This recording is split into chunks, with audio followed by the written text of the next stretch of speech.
जी हाँ, छोटे से ब्रेक के बाद इंडिया का सवाल में आपका फिर एक बार स्वागत है। हमारे साथ मेहमानों के पैनल में हमारे साथ प्रियंका गुप्ता, राजेश बादल जी, राघवेंद्र सिंह जी और डॉक्टर अभिषेक राय।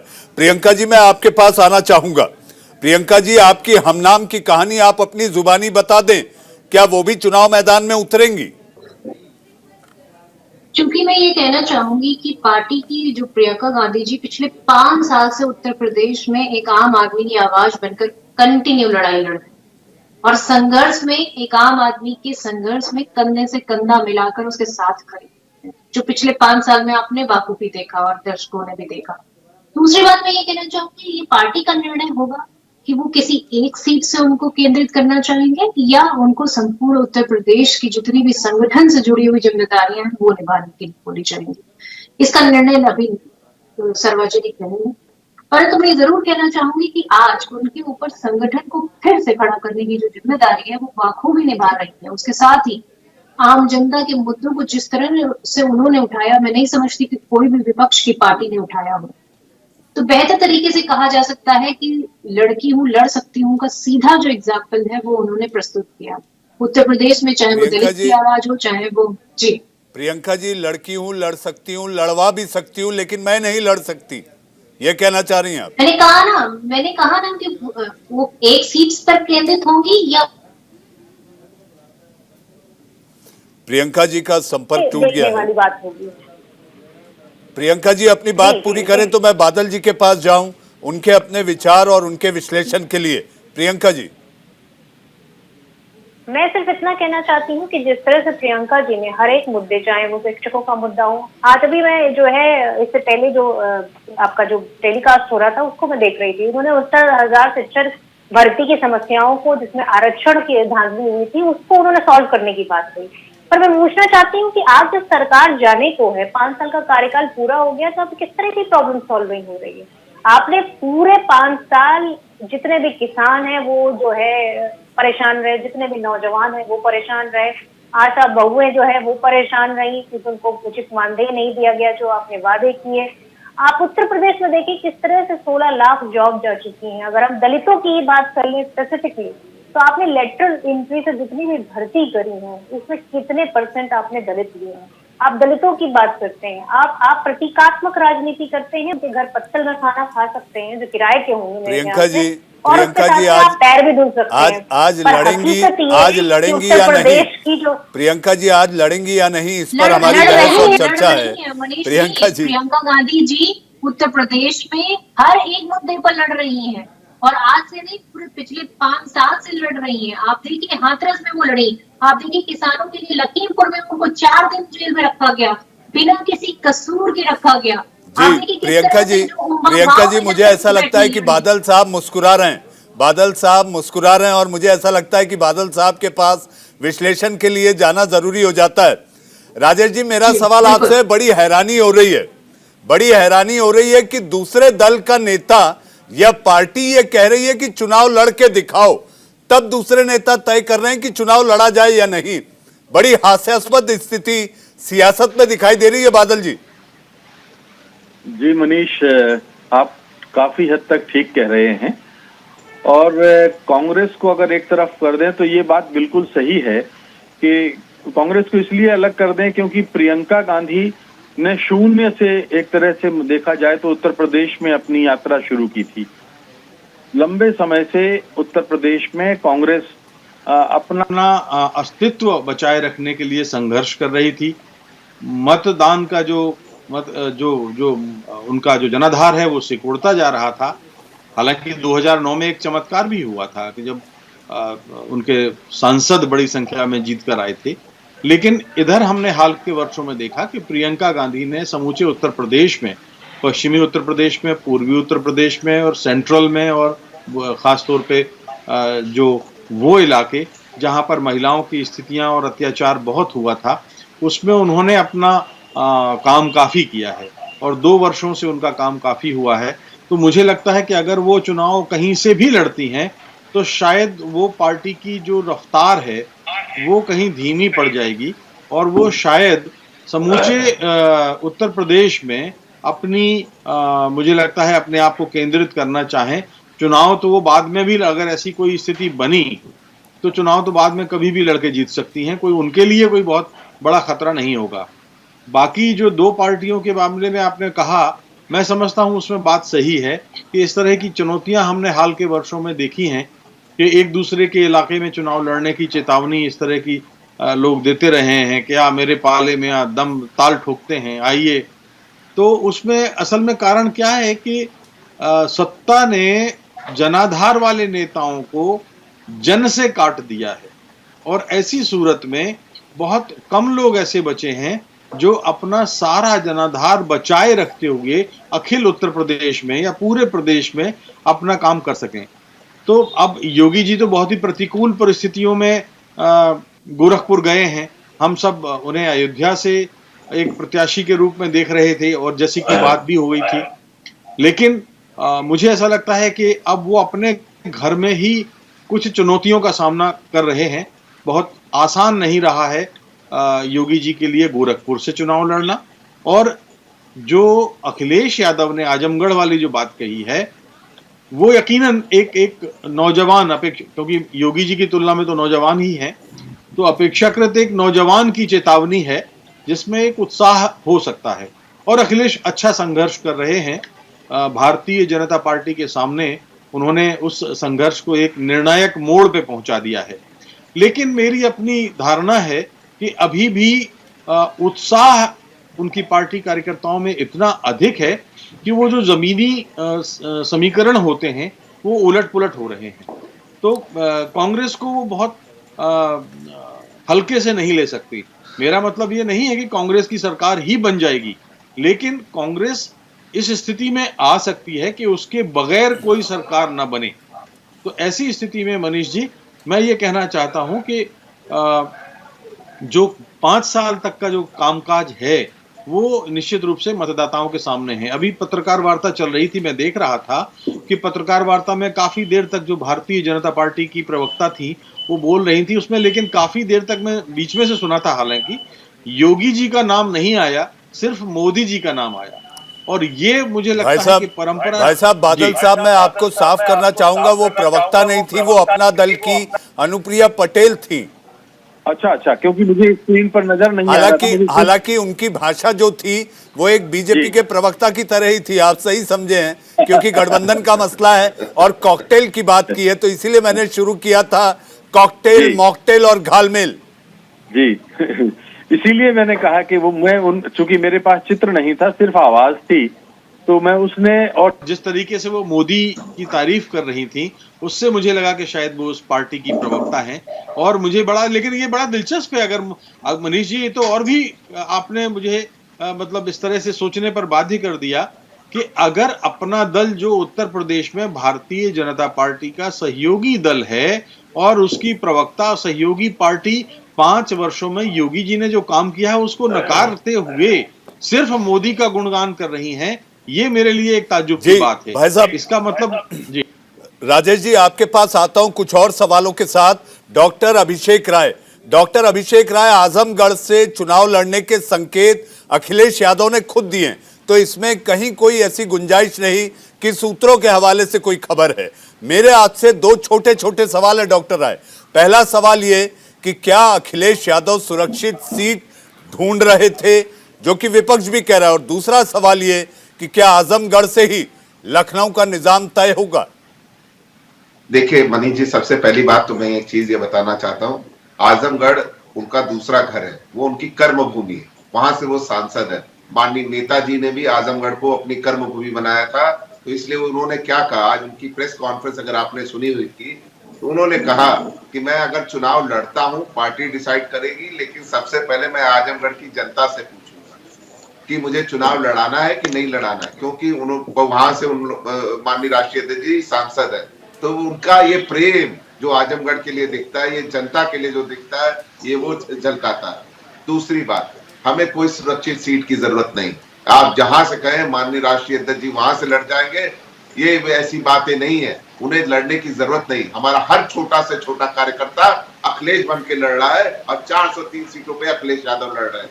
आप लोग एक चीज ये समझ लीजिए। और हम माननीय राष्ट्रीय, हमारा जो कार्यकर्ता चाहे कोई भी हमारा बूथ का कार्यकर्ता हो, चाहे बड़ा नेता हो, चाहे कोई भी हो, सब लोग अखिलेश जी को मुख्यमंत्री के रूप में देखना चाहते हैं। 10 मार्च को इस भारतीय जनता पार्टी की अराजक सरकार को डॉक्टर 10 राय, मार्च की विदाई तय है। डॉक्टर राय, आज एक बड़ी सेंध लगी है। मैंने तो कहावत सुनी है, घर का भेदी। आज एक घर का भेदी हाथ में कमल पकड़ लिया है। मेरी एक बात समझ ले, मैं इसके बारे में जरूर जवाब देना चाहूंगा। हमारे राष्ट्रीय अध्यक्ष जी ने भी प्रेस कॉन्फ्रेंस में कहा, मैं भी ये बात कहता हूं कि माननीय अपर्णा जी को हार्दिक शुभकामनाएं और बधाइयां। कम से कम वो वहां गई हैं, समाजवादी विचारधारा बढ़ा देंगी। कम से कम ये लोकतंत्र की हत्या करने की कोशिश नहीं करेंगे, कम से कम ये विपक्ष की आवाज दबाने की कोशिश नहीं करेंगे। और उनको उनकी जो भी वो सामाजिक कार्यकर्ता रही हैं, और उन्होंने खुद अपना स्टेटमेंट दिया कि वो परिवार की बहू हैं और अपने वो सारे वो डॉक्टर राय, बाकी उनकी डॉक्टर राय, राजनीतिक विचारधारा जो भी हो। डॉक्टर राय, सियासत में संकेतों का काफी महत्व होता है, तो क्या ये समझा जाए कि समाजवादी पार्टी अपर्णा यादव को बीजेपी में प्लांट करा रही है, आप जो कह रहे हैं, या अखिलेश यादव ने जो कहा? राघवेंद्र जी के पास चलते हैं। राघवेंद्र जी, बिल्कुल नहीं मनीष जी, मुझे इससे जवाब दे लेने दीजिए प्लीज, मुझे इसका जवाब दे लेने दीजिए। ऐसा बिल्कुल नहीं है, ऐसा बिल्कुल नहीं है। लोग कहते थे, हमारे राष्ट्रीय अध्यक्ष जी ने इस बार पूरी पार्टी में सारे कार्यकर्ताओं, सारे बड़े नेताओं के सामने कहा कि इस बार बलिदान देने का समय है, हम लोग त्याग करेंगे, बलिदान देंगे। राष्ट्रीय अध्यक्ष अभी अगर मान लीजिए तो charity begins at home, doctor Rai, charity begins at home, बलिदान करेंगे, चैरिटी बिगिंस एट होम, आप ये कहना चाह रहे हैं? मैं वही कह रहा हूं कि मेरी बात कंप्लीट हो जाने दीजिए मनीष जी, 5 सेकंड लूंगा बस। मैं बस ये कहना चाहता हूं कि उन्होंने कहा कि हमारा हर कार्यकर्ता, मैं और सब लोग त्याग करेंगे और सरकार बनानी है, चाहे उसके लिए सीटों का त्याग करना हो, चाहे किसी चीज का।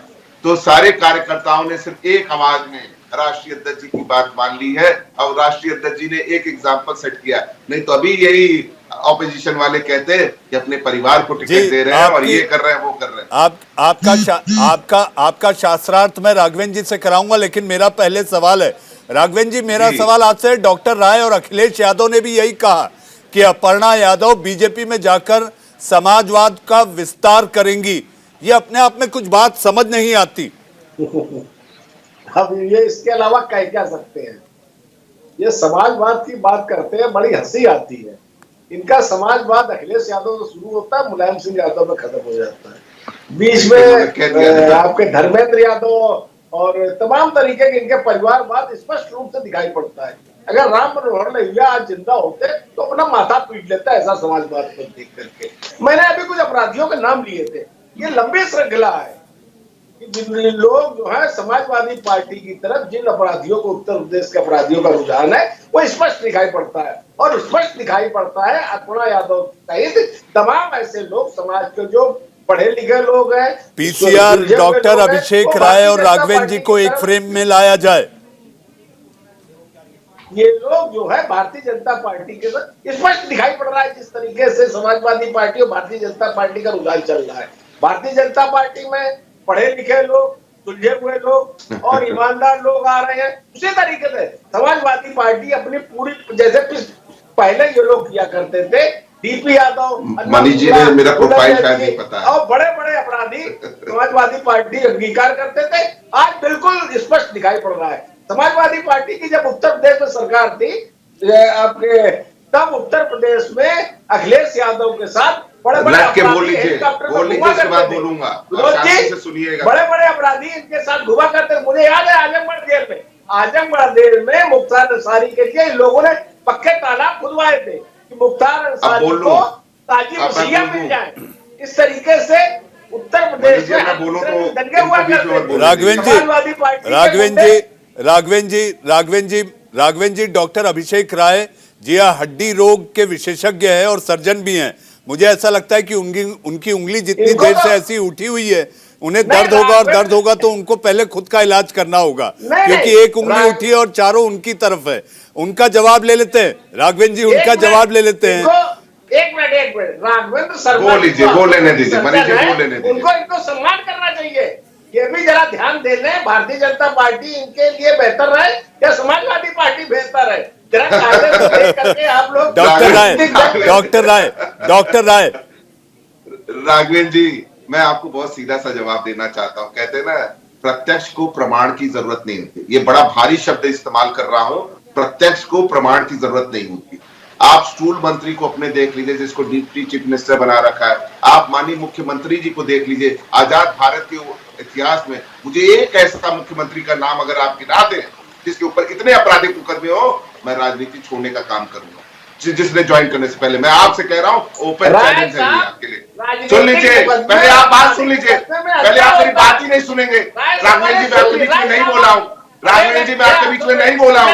संगीत सोम, संजय राणा, कैसे कैसे लोग को, ब्रजेश सिंह, आप सुन लीजिए। आपने एमएलसी किसको बनाया? बनारस के डॉन को। आपने किसको जिला पंचायत अध्यक्ष बनाया? जौनपुर के। किसको बनाया? जो क्रिकेट खेलता है। 25,000 का फरार, 25,000 का इनामी को, उसकी बीवी को आपने जिला पंचायत अध्यक्ष बना दिया।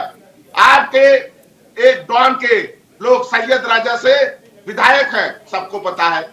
आपके डॉन के लोग मिर्जापुर से चुनाव लड़ने जा रहे हैं इस बार, सबको पता है। शायद कुछ तो शर्म करो। अरे आपको पता भी है कि एडीआर की रिपोर्ट सुन लीजिए। ये सुन लो, एडीआर की रिपोर्ट है 37% से ज्यादा आपके विधायकों के ऊपर। अजय मिश्रा टेनी को भूल गए हो आप? हिस्ट्री शीटर को राज्य मंत्री बना रखा है। हिस्ट्री शीटर को भी राज्य मंत्री बना रखा है। शर्म आनी चाहिए। चुल्लू पर पानी लो और डूब मरो उसमें। चुल्लू पर पानी लो और डूब मरो उसमें। देश की जनता राघवेंद्र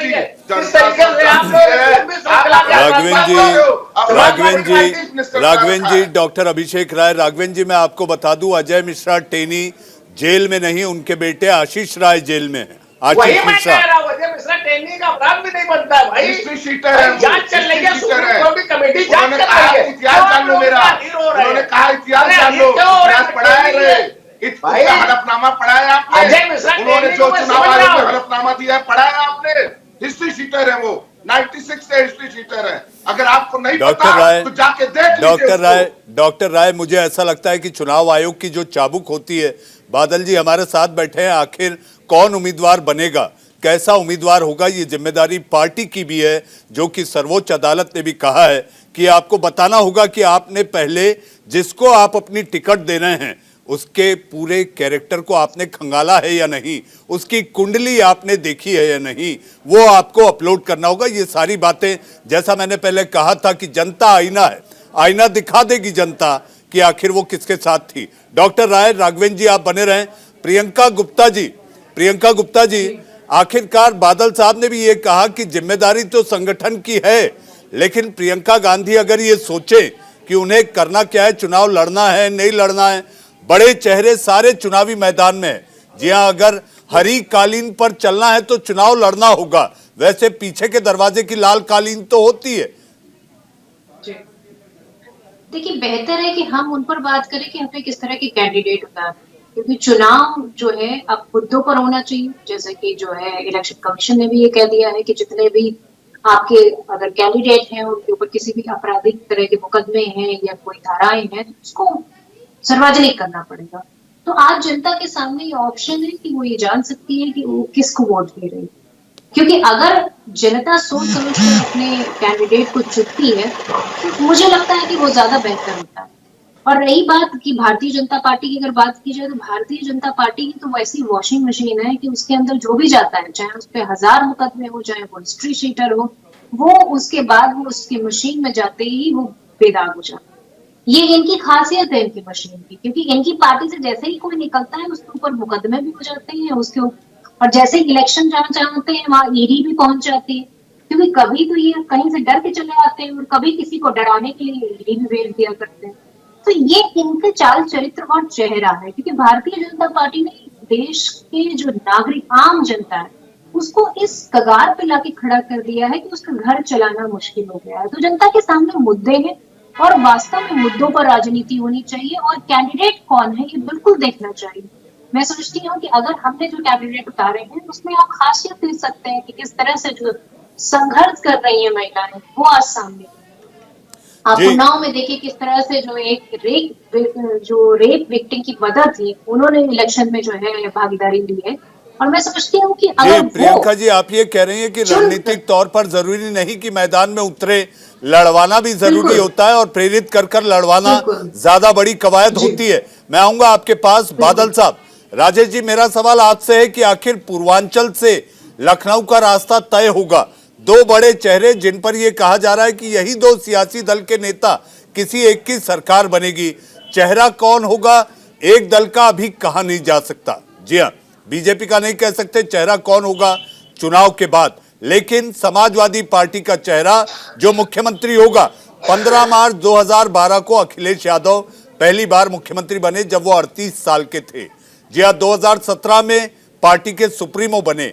क्या 2022 पूर्वांचल से आपको रिपीट दिखाई देता है? देखिए मनीष जी, पूर्वांचल से प्रदेश को अगला मुखिया मिलता है या नहीं, ये तो 10 मार्च को पता लग जाएगा। लेकिन ये बात बिल्कुल सही है कि जो नई सरकार आएगी उसके लिए चुनौतियों का बहुत बड़ा बोझ योगी सरकार ने उस पर डाला होगा। 5 वर्ष अभी हम देख रहे थे, दोनों राजनीतिक दलों के प्रवक्ताओं की बातें हो रही थी, बाहुबलियों की बात कर रहे थे, दोनों ही एक दूसरे पर आरोप प्रत्यारोप कर रहे थे। 5 वर्षों के तो उदाहरण योगी सरकार के हमारे सामने हैं। लखीमपुर कीरी वाला तो एकदम ताजा है, लेकिन अगर 5 वर्षों में आप देखेंगे तो एक के बाद एक इस तरह से महिलाओं के साथ अत्याचार और उत्पीड़न के मामले मिलेंगे। कई तरह से जो दबंगी वाले जो उदाहरण हैं वो आपको सामने मिलेंगे। तो लोगों के ज़हन में समाजवादी पार्टी का जो 5 वर्षों का पुराना शासन है वो भी अभी मिटा नहीं है, और उससे लड़ना अखिलेश यादव की बहुत बड़ी चुनौती है।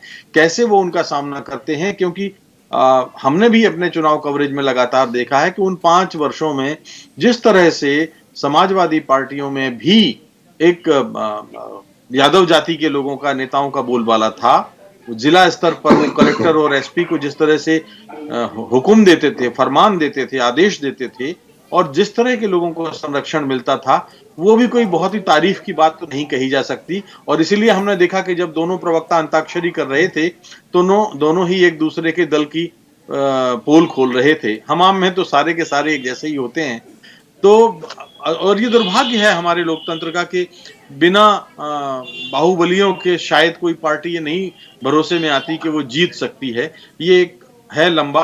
अब कांग्रेस उसके बीच में कहाँ है, कांग्रेस का संघर्ष कितना है, महिलाएं कितना प्रियंका के अभियान को, लड़की हूं लड़ सकती हूं को पसंद करती हैं, ये उनके लिए भी मुझे लगता है कि आने वाले समय में पता लगेगा।